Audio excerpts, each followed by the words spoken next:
के शाबाश जय मोहब्बती मेड़िया जफर तगड़ ही मोहब्बती मेड़िया शाख बचल महर जे तरफा जफर तगड़ जे लाइ मां चवां थो शुरूआत में 2017-18 में जफर तगड़ सां मुंहिंजी पहिरीं मुलाक़ात हुते थी ऐं पहिरीं मुलाक़ात में ई असां हिक ॿिए जे वेझो अची वियासीं बाक़ाइदे असां दोस्त थी वियासीं उन वक़्त खां ई असांजा चर्चा गबा शुरू थिया इन सां फोटो वोटो कढायासीं ऐं सदाईं मोहब्बती माण्हू आहे दादू में बींदो आहे त असांखे यादि कंदो आहे ऐं हिते बि असांखे विसारियो कोन अथसि अॻे प्रोग्राम में मां मादरत सां न अची सघियोसि त अहिड़ी एमरजेंसी थी वई ऐं उनजे करे मूं सम्झो त हाणे जेकर हिन प्रोग्राम में न वेंदो त ज़फर शायदि नाराज़ थींदो पोइ परचाइण जे लाइ वरी मूंखे काफ़िलो वठी वञिणो पवंदो मीर अली नवाज़ नात वांगुरु तो ॾाढो सुठो प्रोग्राम आहे ऐं तव्हांखे मुबारकबाद पेश कजे थी शाख बचल महर खे ऐं मां मुबारकबाद साईं डॉक्टर बरकत मलक खे पेश कयां थो जंहिंजी अॼु हीअ रिहाण आहे डॉक्टर बरकत मलक साहब तमामु हिकिड़ो संजीदा इंसानु आहे पर ॾाढो ख़ुशि मिज़ाज इंसानु आहे ऐं हुन सां फ़ोन ते बेतकल्लुफ़ी तमामु घणी आहे ख़ासि तौर ते तॾहिं चर्चा पोइ कयूं पिया हिते चऊं साईं डॉक्टर साहिबु तव्हांजी जेका आहे अॼु तव्हांखे मुबारक हुजे महफ़िल जो मोर महफ़िल जो घोट जेको आहे तव्हां आहियो चवंदे न मां घोट न आहियां मां कुंवार आहियां त उन करे मुंहिंजो पोइ घोट मां ई थो थिया घड़ी पर पोइ वरी सुभाणे सोचो मूंखे अच्छा कपिड़ा पातल आहिनि मुंहिंजो बराबरि था तूं ई थी मां हथु कयो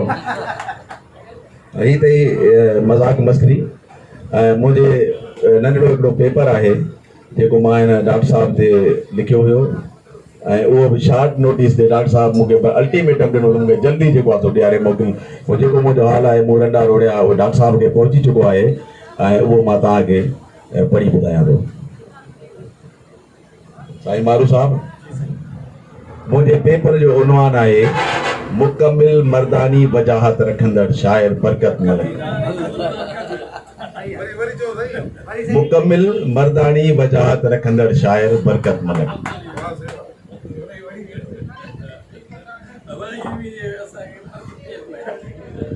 ये आहे थोड़ो माण्हू अलाए कीअं पढ़ंदा आहिनि मूंखे पढ़ण ॾाढो ॾुखियो थो लॻे पर मां कोशिशि कयां थो मिठाणीअ जे मिठनि ऐं मोर माण्हुनि में मरहूम आसिफ मिठाणवी गुलबार बागाई जबार जोश मंज़ूर मलिक अमीन चांडियो ऐं डॉक्टर बरकत मलक शामिल आहिनि मरहूम आसिफ मिठाणवी हर कंहिं दोस्त लाइ पंहिंजे दिलि जा द्वार हमेशह खुलियल रखिया ऐं पंहिंजे मोहबत जे मंड में जकड़े रखियो शाइर बि त सभई बहितरीन आहिनि ऐं पंहिंजे पंहिंजे हिसे जो अदबी पूरो कंदा पिया अचनि डॉक्टर बरकत मलक जंहिंसां मुंहिंजी बेतकल्लुफ़ी हूंदी आहे त प्यार भरी हुजत बि हूंदी आहे जेतोणीकि हू मूंखां उमिरि में 4 ॾियारा वॾो आहे पर पंहिंजे अंदर जी ओर बि मूंसां फ़ोन ते ओरे वठंदो आहे कुदरत वारे खेसि ठाहियो बि त ॾाढो सुहिणो आहे मर्दाने हुस्न जूं समूरियूं ख़ूबियूं संदसि शख़्सियत में शामिल आहिनि वरी जो सुम्हो पाईंदो आहे त वाह क्या बात है उमिरि जे उन हिसे में माण्हू सोमो सलाद इबादतुनि ऐं रियादतुनि ते ज़ोर रखंदा आहिनि पर हीअ असांजो महबूब दोस्त हर वक़्तु शादी करण लाइ आतो हूंदो आहे संदसि अहिड़ी ज़िंदा दिली ते दिलि खे मदस ॾाढो प्यार ईंदो आहे डॉक्टर बरकत मलक शाइर बि त बहितरीन आहे संदसि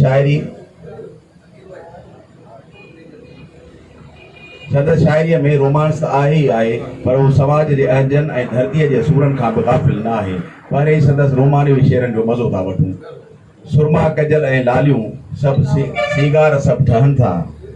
सुरमा कजल ऐं लालियूं सीगार सभु ठहनि था हर हिकु अदा न वणंदी भाकुर वियो त पइजी हर हिकु अदा त वणंदी भाकुर वियो त पइजी हीरनि जा हार बरकत तोले आहिनि बणाया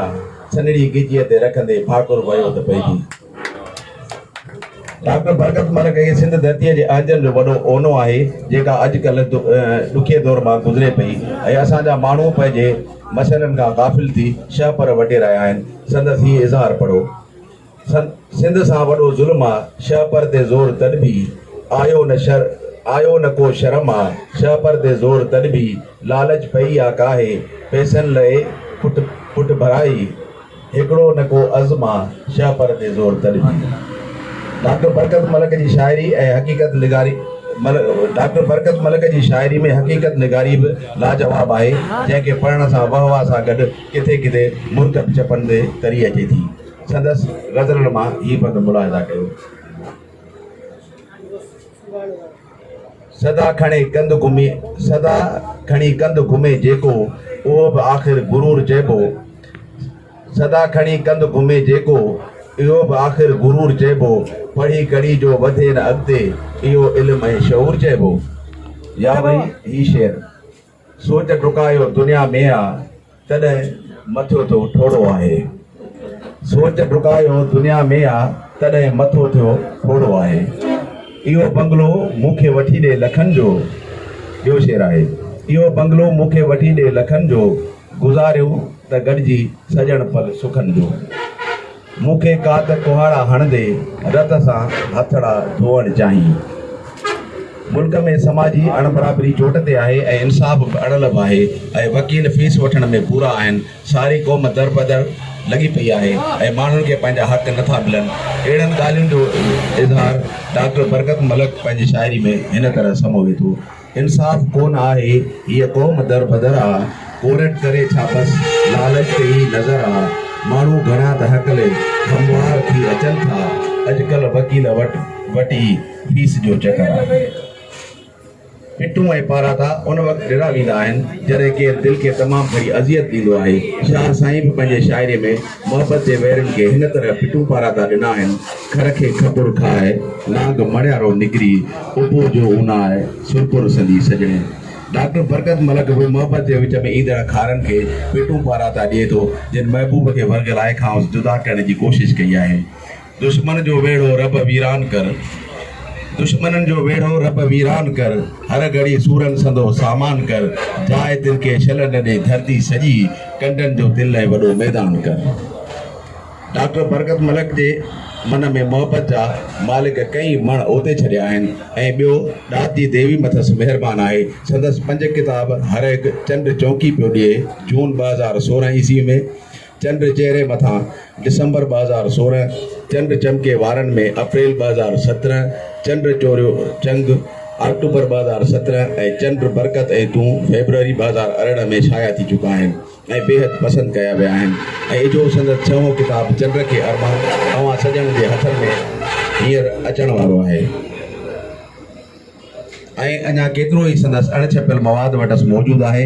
ऐं छपाईअ जे ओसीड़े में आहे। डॉक्टर बरकत मलक शख़्सी हवाले सां ज़िंदा दिल ऐं दिलबर माण्हू आहे। संदसि कुशादी दिल जी या दस्तरख़्वान बि कुशादो आहे। हू कचहरी जो मोर आहे। वटसि आए ॾींहं ते अदीबनि ऐं शाइरनि जी अचवञ रहे थी ऐं ही गुरबाए थो कवि हर कंहिंखे मोहबतुनि सां गॾु किताबनि जा क़ीमती तोहफ़ा बि ॾिए थो।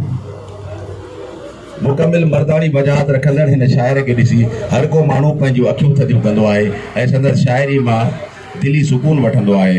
अल्लाह पाक संदसि सिहत सूंहं ऐं ॾात खे सलामत रखे त जीअं उहो पंहिंजी ख़ूबसूरत शाइरी जा किताब अदब खे अर्पींदो आहे।